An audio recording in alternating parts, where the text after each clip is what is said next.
Aló, estimados estudiantes, quiero hacerles esta presentación sobre la importancia de lo que es entender el argumento de un libro, ¿ok? Porque en todo libro encontramos que el autor lo escribió por alguna razón. Esa razón ha sido todo un proceso del autor pensando en las diferentes razones para llevar a una conclusión. La conclusión del pensamiento del autor podemos entenderla como conclusión o como tesis. Y usualmente vamos a utilizar más la palabra la tesis del libro, etcétera, etcétera. Ahora, esta es una tarea muy importante porque en nuestro trabajo académico andamos cazando tesis, andamos cazando razones, argumentos, andamos cazando, ¿ok? Y eso es lo que debemos hacer. Por ejemplo, para escribir un trabajo de investigación, yo lo que hago es tomo bastantes artículos y libros con el propósito de tomar la tesis de cada libro y artículo, entender de qué se trata y luego ver cuáles de esas razones puedo seleccionar y así puedo empezar a construir eh, como podemos decir, mi rompecabezas. ¿Ok? Entonces, todo lo que yo escribo es tomando ideas de diferentes autores, pero es sumamente importante porque como no tenemos tanto tiempo para leer a nivel académico, directamente vamos a encontrar cuál es la tesis del autor y luego cuáles son las razones. ¿Ok? Entonces, por eso que le hemos llamado el argumento de un libro. Entonces, el argumento de un libro, tenemos que todo argumento está basado en razones que llevan a una conclusión. Y esta conclusión la vamos a llamar tesis. Entonces, el argumento de un libro es compuesto por razones que llevan a la tesis o conclusión a la que el autor llegó. Entonces, siempre andamos buscando el argumento del libro. ¿Ok?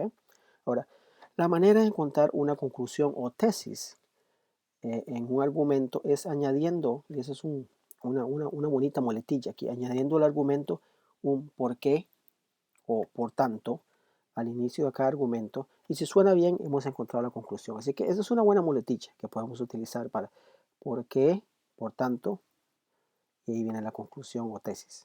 ¿Ok? Ahora, todo argumento puede estar basado en opiniones, creencias y evidencias. Y el valor de un argumento se encuentra en evaluar el peso de sus creencias, opiniones o evidencias.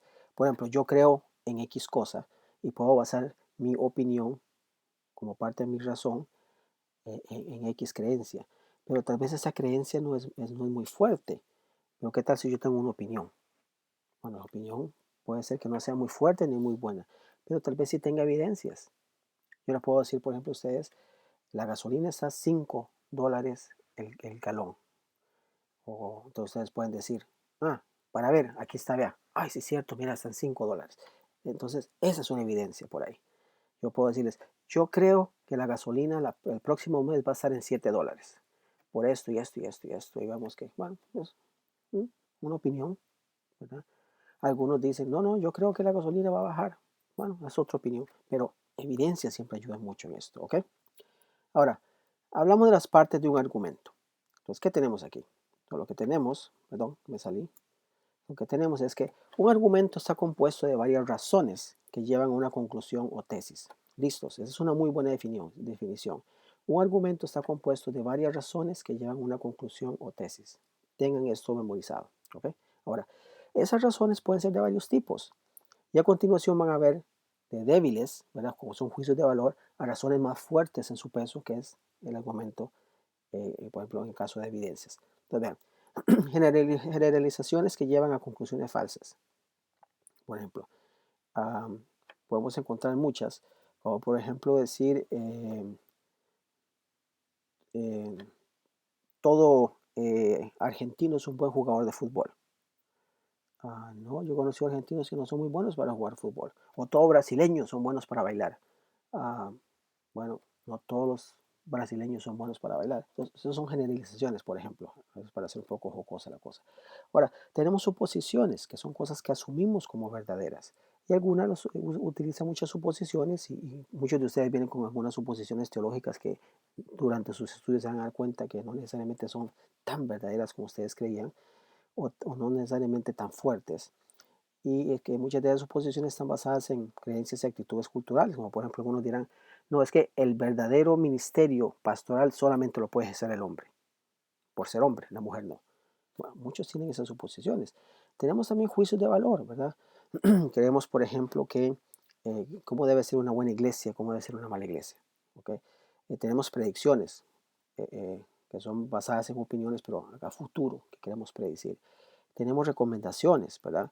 Que son basadas en opiniones también, ¿verdad? En juicios de cosas que deberían hacerse. ¿Okay? Y tenemos hechos y evidencias que usualmente tienen mucho peso en cuanto a cuando vienen a razones. ¿Okay? Entonces tenemos que un argumento está compuesto de varias razones que llevan a una conclusión o tesis. ¿Okay? Y vemos las partes de ese argumento que es razones y tesis. ¿Okay? Y la calidad de las razones se evalúan según su peso y veracidad. Ahora, un argumento válido. Un argumento se puede considerar de buen peso o válido si las razones que llevan a la tesis o conclusión son verdaderas. Es decir, son de peso las razones. Porque una razón débil, bueno. Ahora, si las razones son verdaderas y de peso, la tesis y conclusión será de peso y verdadera. ¿No ven? Ahora, una conclusión o tesis puede ser débil y sus razones no tienen peso. Y si apoyan las razones, la conclusión o tesis. Y hay razones, en ese caso, hay errores y faltas en las razones. Entonces, ¿qué pasa con eso? Bueno, ¿qué pasará con la tesis? Ahora, veamos un ejemplo de argumento simple. Veamos, un argumento simple tiene una o dos razones seguidas de una conclusión, ¿ok? Esa conclusión sería la tesis. Entonces, veamos el ejemplo. El bus sale de la capital a las 2:30 p.m. Considerando el tráfico para llegar a la estación de buses, nos puede llevar unos 40 minutos. Debemos salir para la estación a la 1:40 para estar seguros de llegar bien. Entonces, analicemos este argumento. Dice que el bus, bueno, en este caso el tren, puse un error, pero tenemos la evidencia, que sale a las 2:30. ¿Ok? Ahora, razón 2. Considerando el tráfico para llegar a la estación de buses, nos puede llevar 40 minutos. Hay una evidencia aproximada, ¿verdad? Ahora, conclusión. Le añadimos, por tanto, debemos salir para la estación a la 1:40 p.m. para estar seguros de llegar bien. Entonces, ¿qué tenemos? Tenemos la razón 1 con la razón 2 y nos lleva a la conclusión o tesis. ¿Lo ven? R1, R2, C. Okay. Ahora, tenemos usualmente argumentos un poco más complejos. Ahora, un argumento complejo tiene dos razones que llevan a una conclusión intermedia, seguido de otras razones que últimamente llegarían a la conclusión. Y esa conclusión sería la tesis, que es lo que andamos buscando. Damos un ejemplo. Dice, el reciclaje del papel puede resultar más caro que producir papel de los árboles. El costo del reciclaje lo debe pagar alguien. Si no es el consumidor, seremos todos con los impuestos pagando con subsidios el costo del reciclaje del papel. Reciclar papel puede resultar tanto poco económico a lo largo plazo. Dice, altos costos de electricidad y agua y hasta alta contaminación pueden ser sus resultados. Eso puede agregarse al problema del calentamiento global. Reciclaje no es siempre la mejor opción para el ambiente. No deberíamos apresurarnos a generar proyectos de reciclaje en gran escala sin pensar primero en las ganancias y las pérdidas. Todo esto es un argumento en contra del reciclaje del papel. ¿Lo ven? Ok. Analicemos el argumento. La razón número 1 dice, el reciclaje del papel puede resultar más caro que producir papel de los árboles. Ahora, vemos que no hay ninguna evidencia, simplemente está basada en una opinión. Pues estamos siendo críticos ahí, ¿lo ven? Razón número 2 dice, el costo del reciclaje lo debe pagar alguien. Si no es el consumidor, seremos todos con impuestos pagando con subsidios el costo del reciclaje del papel. Ahora, interesante, pero no nos dice cuánto de impuestos se pagaría. Entonces, otra vez, no hay evidencia ahí, pero está basada en una opinión. Ahora, llegamos a una conclusión intermedia en el argumento o razón 3, R3, dice, por tanto, reciclar papel puede resultar poco económico a largo plazo. ¿Ok? Llegamos aparece otra razón que dice los altos costos de agua y electricidad y la contaminación, ¿verdad? La razón número 5 dice que esto puede agregarse al problema de calentamiento global. ¿Ok? Y llegamos a la conclusión intermedia, ¿verdad? Como razón 6, que el reciclaje no es siempre la mejor solución para el ambiente. Ahora, conclusión, añadimos por tanto, ¿ves en la muletilla? Por tanto, No deberíamos apresurarnos a generar proyectos de reciclaje en gran escala sin pensar primero en las ganancias y las pérdidas. Como podemos ver, un buen argumento no se da mucha evidencia, pero lo hace uno pensar. Ahora, así que ¿qué tenemos? Tenemos que razón 1 más 2, ¿verdad? Tenemos una conclusión intermedia que se convierte en una razón 3. Tenemos la razón 4, la razón 5 y llegamos a una conclusión intermedia que es la razón número 6 para concluir en la tesis. Y recuerden que esa muletilla nos ayuda mucho, por tanto. ¿Ok? Esto es, como ejemplo, es un argumento complejo. Ahora, la tesis o premisa, es decir, una tesis es un argumento de razones. ¿Ok? Ahora, ¿dónde podríamos encontrar la tesis de un libro? Que ese es un ejercicio que ustedes van a hacer muchísimo en esta clase. Entonces, es común encontrarla en la introducción y o conclusión de un libro, capítulo o artículo. Ustedes han visto que todo libro tiene una conclusión, una introducción y una conclusión. Pero lo interesante también es que cada capítulo tiene su conclusión e introducción. Y también cada sección de cada capítulo también tiene su introducción y conclusión, que usualmente son los primeros párrafos de la introducción o los últimos párrafos que es la conclusión. ¿Okay? Ahora, es allí, en esa introducción o conclusión, donde encontramos la tesis. Esa conclusión, esa idea que el autor quiere mencionarnos. ¿Okay? Ahora, una tesis puede encontrarse en un solo lugar y de forma textual, pero en la mayoría de los casos necesitamos parafrasearla y resumirla, captando las ideas del autor. Es decir, muchas veces se encuentra de forma explícita en el libro, ahí, en una oración o un párrafo.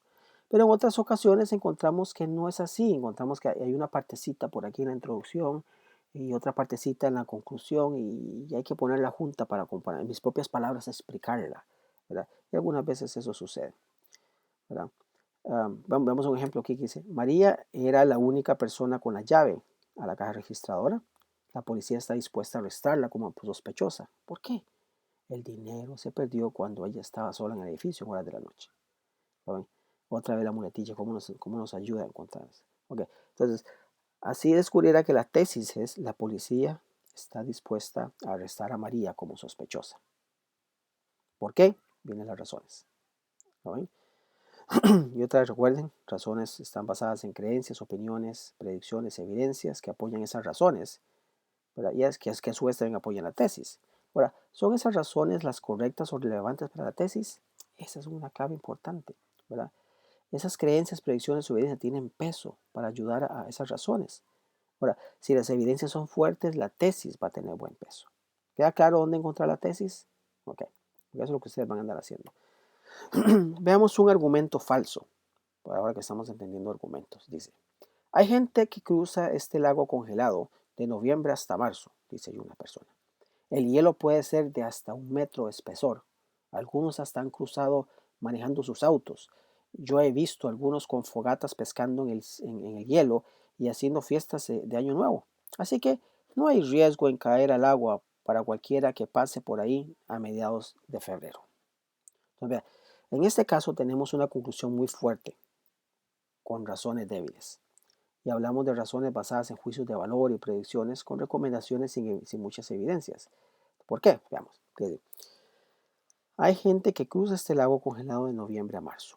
Así, pum, lo dice. Dice, el hielo puede ser de hasta de 1 metro de espesor.